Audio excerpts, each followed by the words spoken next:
So I'm going to tell you two things about me. One, I absolutely hate public speaking.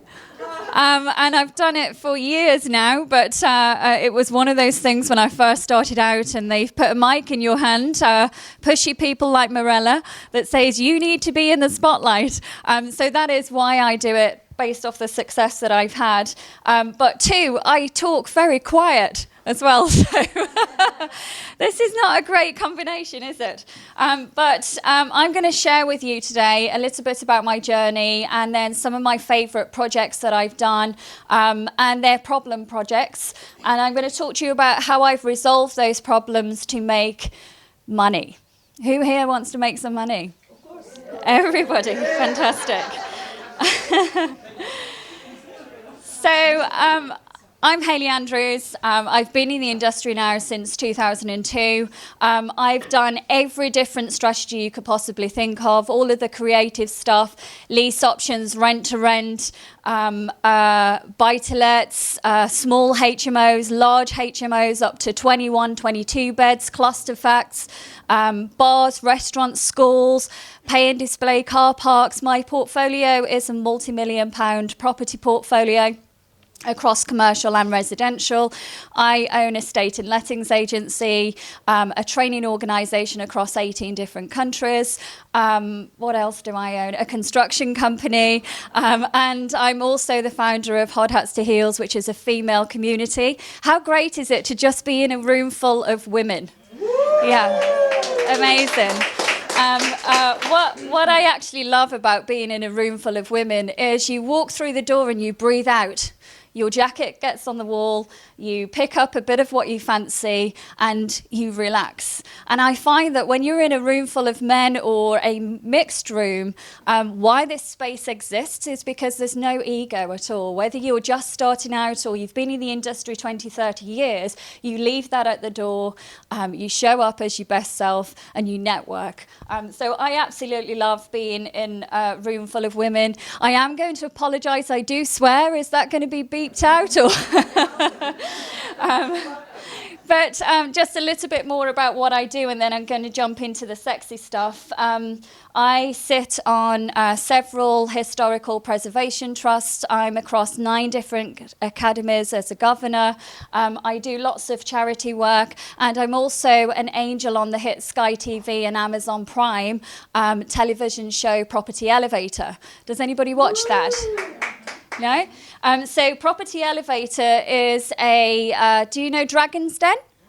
Yeah, so Property Elevator is basically the Dragon's Den for property investors and developers. So I invest in small businesses and also other people's property projects as well as an angel. I would say that's the only time in my life I've been called an angel. So there is no halo on the top of my head. But yeah, it's a great show. Amazon Prime, October. We've just finished Series 9 and I walked away with the best deals. One of the things I'm most proud of, and which is my legacy, is not only my family and my son, and of course the portfolio and businesses that I've built. I founded the Women in Property of the Year Award. Now, the reason I did this is because I am a judge across all major awards ceremonies, moving into business now as well, but predominantly property development and all things like that. And what really baffled me is only 5% of women were nominations. Why do you think that is? They don't. No. Quite often, I think as women, we wait for validation or permission, and if we're good enough, someone else will put us forward. Bullshit. Put yourself forward. So the reason I created Women in Property of the Year Award and took it to all major awards ceremonies is to shine a spotlight on phenomenal women like you in our industry. In founding that award across all major award ceremonies, applications surged. We're shining a spotlight on phenomenal women. We're putting a mic in their hand, exactly what Morella stands by. And we're showing the next generation what the possibility is if you can see her, you can be her. So we owe it to ourselves to make sure that the next generation know they already have a seat at this table. Because yes, property is a male-dominated industry, but most industries are male-dominated. We're always starting from behind, always having to show up 10 times better, do 10 times more to get the same recognition and respect as any guy in the room. So awards like this matter, and putting yourself forward isn't ego, it's your responsibility. Right, so this talk I'm going to do is normally about 2 hours long, so I am going to run through it as quickly as I possibly can. I started out in property as an accidental landlord. I started with a buy-to-let, then I moved into more and more. I was very frugal. I come from a council estate, so I am basically rags to riches. I had absolutely nothing at all. Divorced parents, 7 of us. I'm one of 7. I have a twin. I can send her to the next event if you want. I was doing really well, but I was very much a rebel. I was told I would be nothing and no one at school. Do you think I believed them? No, I did not. My first million that I made, I drove past my headmaster in my Jaguar XK8 convertible while he was driving a shitty Fiesta. Kind of waved to him to say, oh, nothing and no one. But who feels imposter syndrome in the room? Yeah? It's quite common for women, I think. And I've got to say, I got stuck with imposter syndrome a lot, coming from nothing, coming into my first million, growing my portfolio. And it took a long time for me to get out of that. And the first million came. I was still, not good enough, wouldn't have a mic in my hand or anything like that. Second million. Third, fourth, fifth, 10, 12. And it was only when I got to that level where I actually started to feel, I can do this. Do you know what? I'm good at what I do. So I never celebrated my wins up until that point. So if there was one thing I could say to you, as someone that's been doing it for over 2 decades, every win, celebrate it. You deserve it. So life happens. That's my husband there. They didn't cut his hair very well, did they? Zoom, right up the middle. One day we were perfectly, we were perfectly fine, and then the next day I'm keeping him alive until the ambulance turns up. This was why I moved into property full time. I had a really good job. I'd got a buy-to-let portfolio. He was on about £100,000 a year. He was an Oracle developer. We lost his income overnight because he was self-employed, and I had to cut my hours back to take care of him. And that's when I decided to get educated. I did the US Rich Dad Poor Dad training, and I read the likes of Rich Dad Poor Dad, and I then went into HMOs and all of the larger stuff, of which I'm going to talk to you about now. But if you were to ask me what do I do in property, I don't focus on a particular strategy. I solve problems. That is what I do. Okay? So I'm going to talk to you about a few of my favourite problems, which is bizarre, isn't it? Favourite problem. But who avoids problems?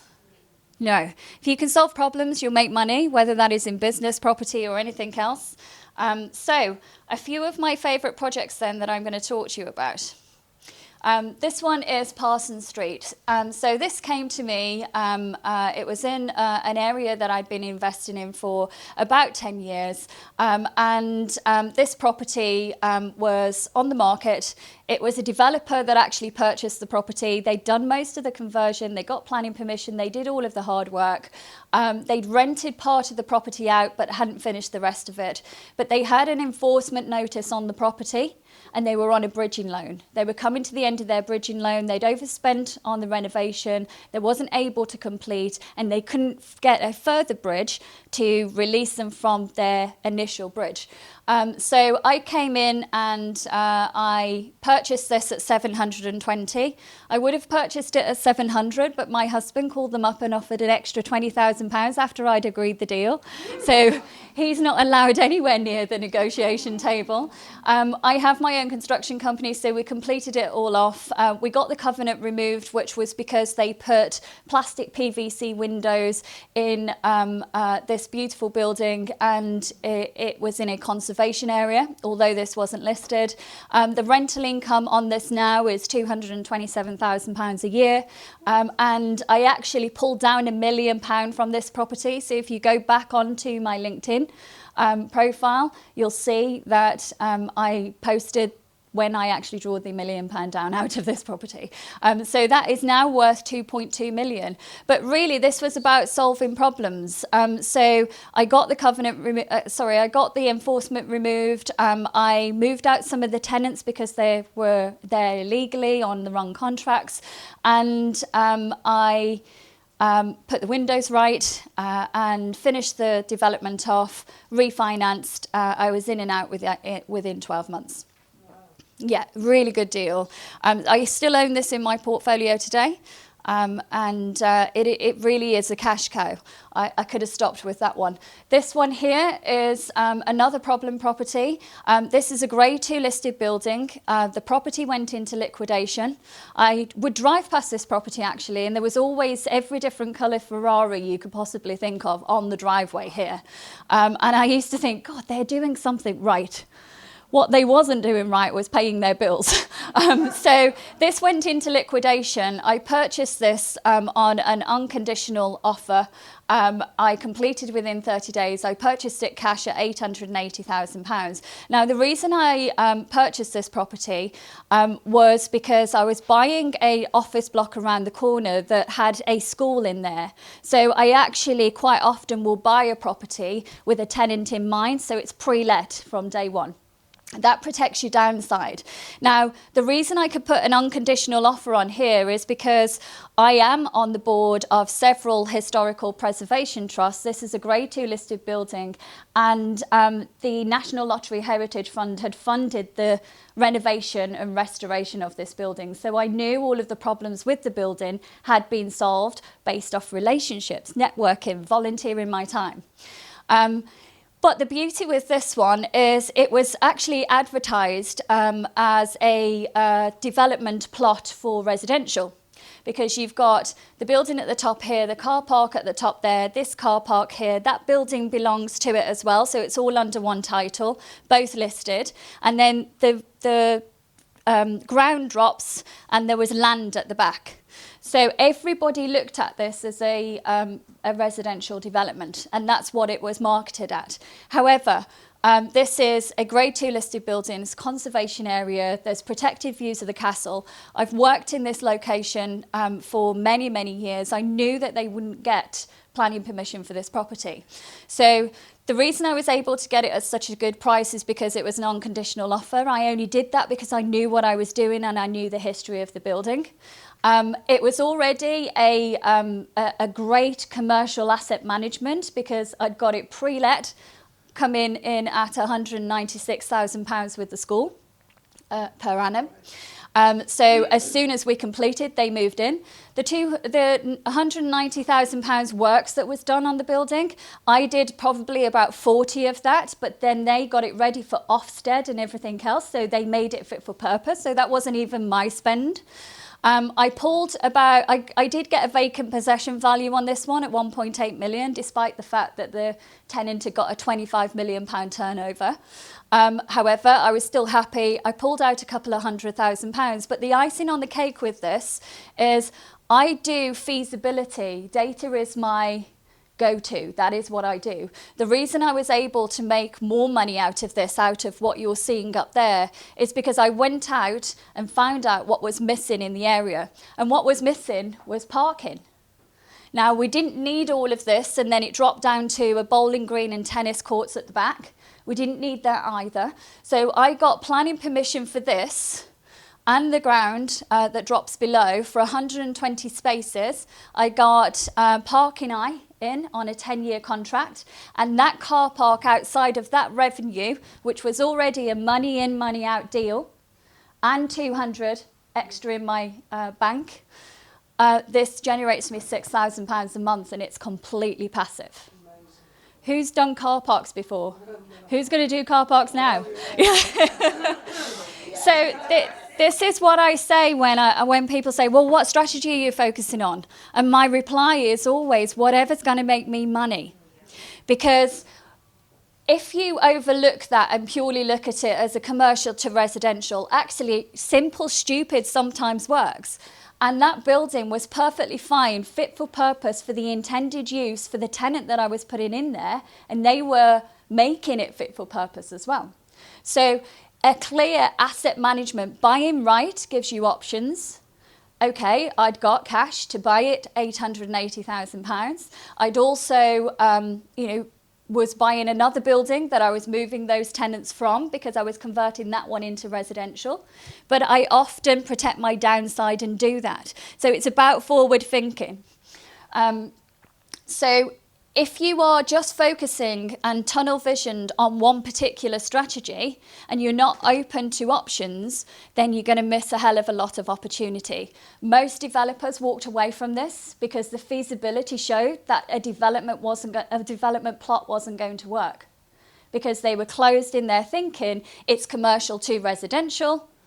That's not what the council wanted. Planning didn't want that. It's a listed building. It's opposite the council house. It's a conservation area. It's protected views of the castle. It was never going to happen. So sometimes actually saying, well, okay, that doesn't fit, but what does fit? What's missing?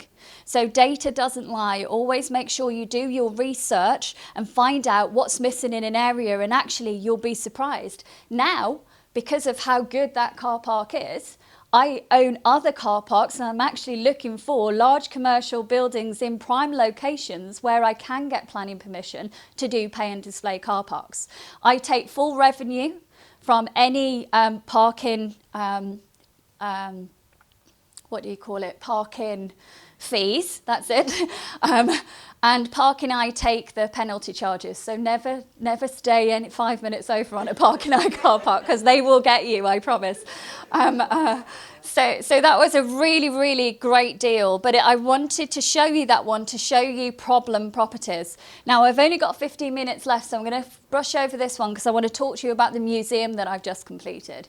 This one was a bank, again, an international investor that had purchased this out of auction without seeing it. It was a horror story. I genuinely, at £203,000, paid £100,000 too much for that.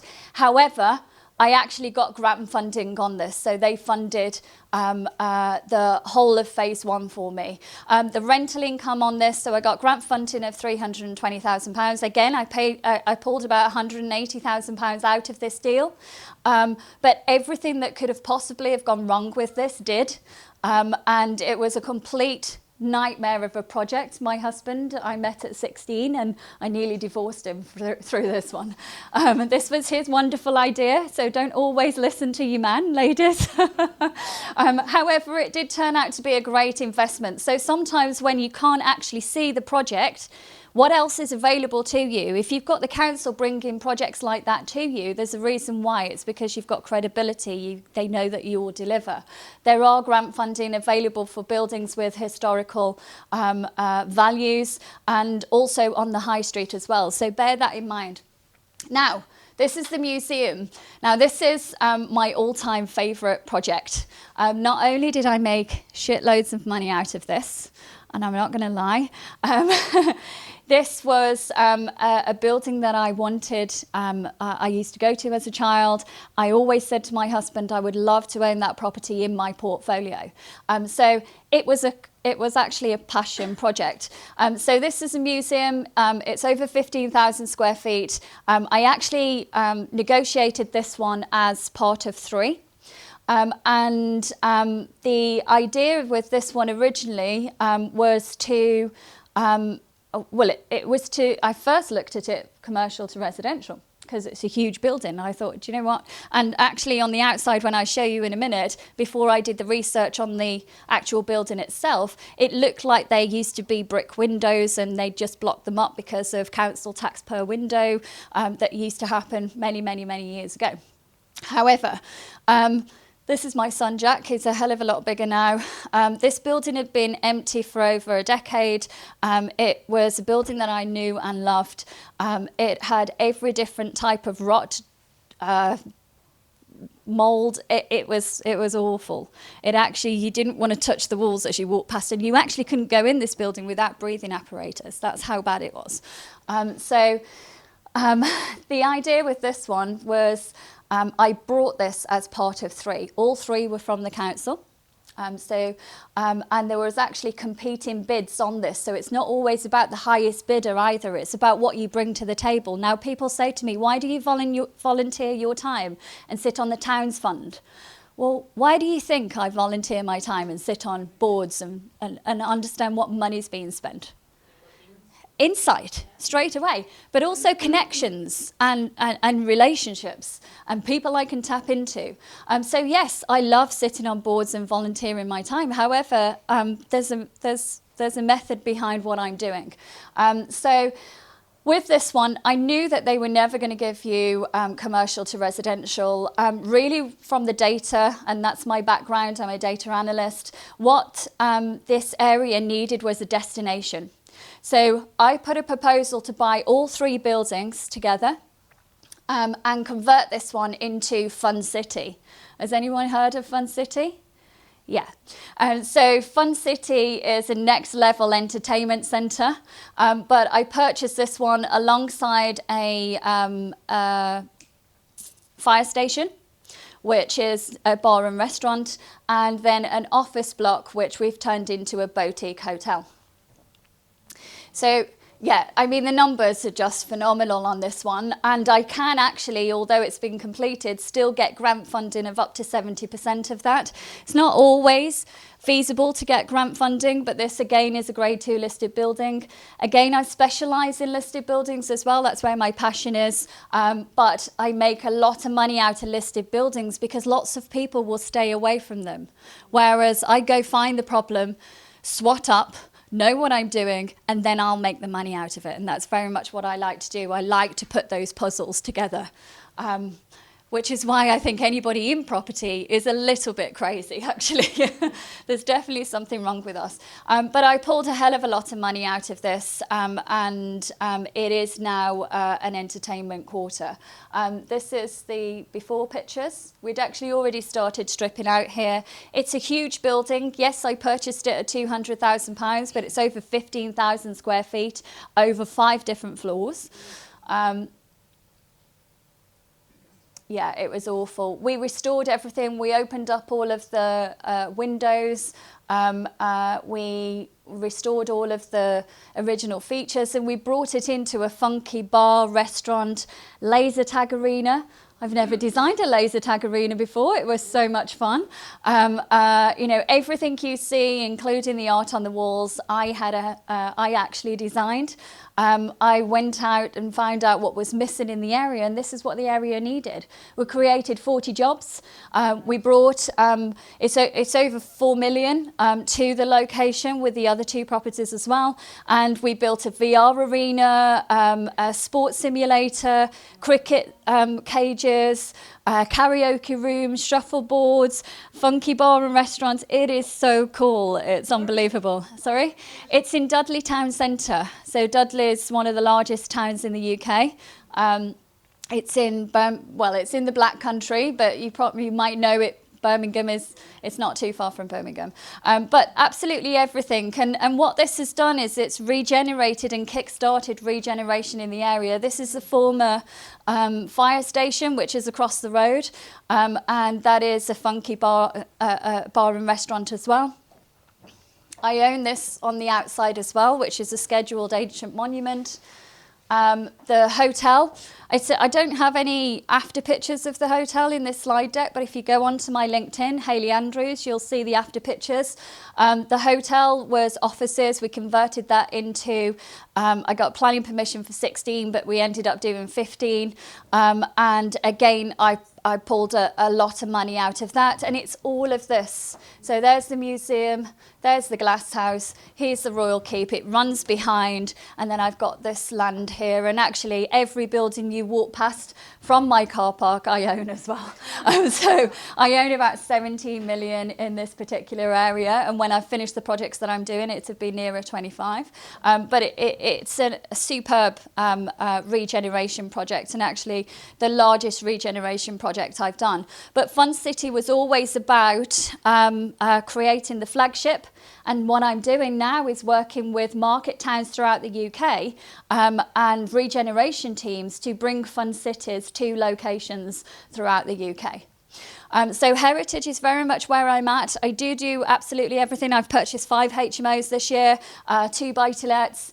So I still buy the smaller stuff as well. But this is very much where my passion is. Another project, this is the oldest one I've worked on. This building, again, Grade 2 listed building.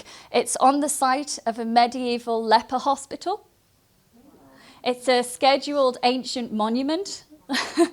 And the restoration for this is take it down brick by brick and rebuild it. So, you know, these types of buildings, they're on the at risk register. They are, you know, not normal people don't go for these types of buildings. But if you know what you're, and I'm not normal, they come with their challenges. But ultimately, if you can find a problem and you know how to solve it, you'll make money.